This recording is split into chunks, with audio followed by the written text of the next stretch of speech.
Magandang umaga sa ating lahat. Ngayon ay September 1, 2024 at narito ang update ukol sa maging lagay ng panahon sa susunod na 24 oras.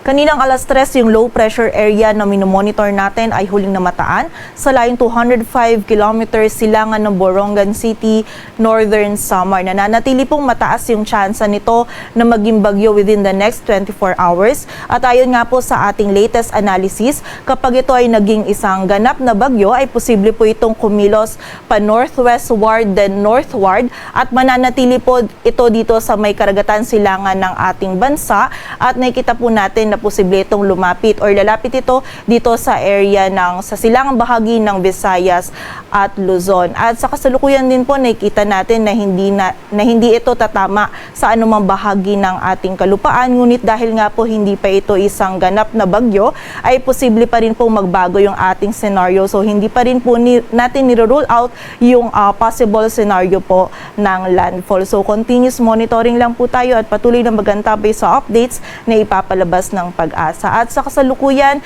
itong low pressure area nito ay nagdudulot na rin po ng kalat-kalat hanggang sa malawakang pag-ulan dito sa area ng Bicol region, maging sa bahagi din ng Eastern Visayas. And also nakakaranas din po ng mga pag-ulan ang Central Visayas at yung mga ilang bahagi din po ng Mindanao, dulot po ng LPA na ito. So pag-iingat po para sa ating mga kababayan sa banta ng mga pagbaha at pagguho ng lupa. Samantala, ang southwest monsoon o habagat naman ay umiiral pa rin dito sa kanlurang bahagi ng Southern Luzon, Visayas at Mindanao, kung saan ngayong araw meron pa rin po tayong mararanasan ng mga kalat-kalat na pag-ulan.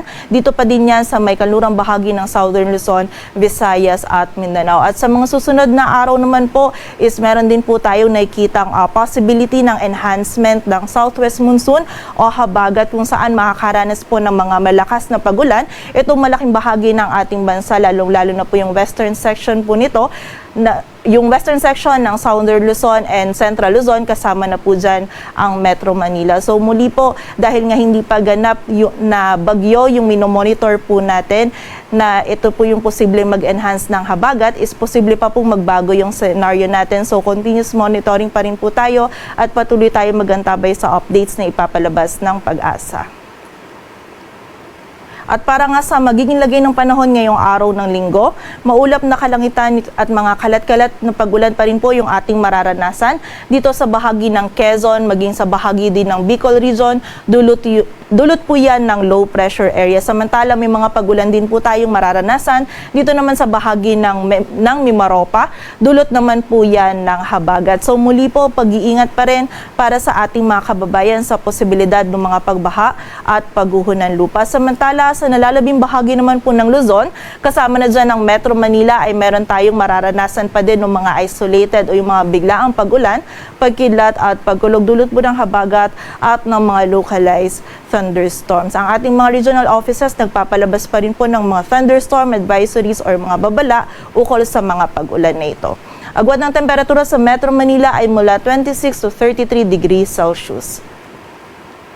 Samantala, ang buong bahagi naman po ng Visayas at Mindanao ngayong araw ay makakaranas po ng maulan na panahon, kung saan meron tayong mga pag-ulan na mararanasan pa din dito sa bahagi ng Eastern Visayas at Central Visayas, maging sa malaking bahagi din po ng Mindanao, dulot po yan ng LPA. So muli po, pag-iingat sa mga kababayan natin dyan sa banta po ng mga pagbaha at pagguho ng lupa. Samantala, dito naman sa bahagi nga ng Palawan, Western Visayas, Negros Island region, maging dito rin sa Zamboanga Peninsula at sa Basilan, Sulu at Tawi-Tawi, meron din po tayong mararanasan ng mataas na tsansa ng mga pag-ulan, pagkilat at pagkulog na dulot naman ng habagat.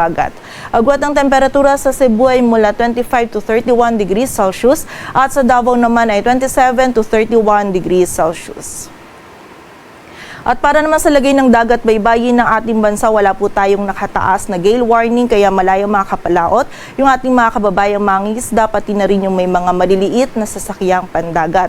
Ngunit iba yung pag-iingat pa rin po para sa mga kababayan natin na maglalayag dito sa may silangan ng Southern Luzon at Visayas, kung saan magiging katamtaman hanggang sa maalon po yung lagay ng ating karagatan. Dito sa Metro Manila, ang araw ay sisikat mamayang 5:44 ng umaga at lulubog mamayang 6:08 ng hapon.